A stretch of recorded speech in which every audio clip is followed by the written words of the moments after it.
What you need to do after watching the video is get access to the link, is go down and you want to click on Show Me More.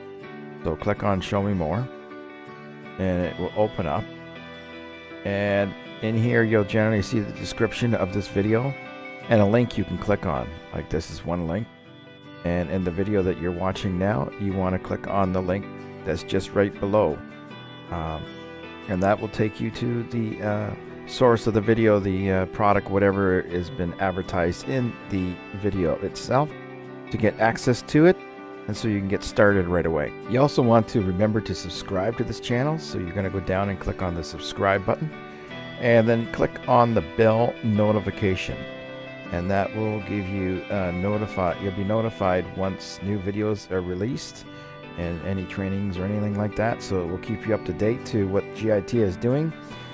So remember to subscribe and click the bell notification, and we will see you in the next video. Thank you for watching.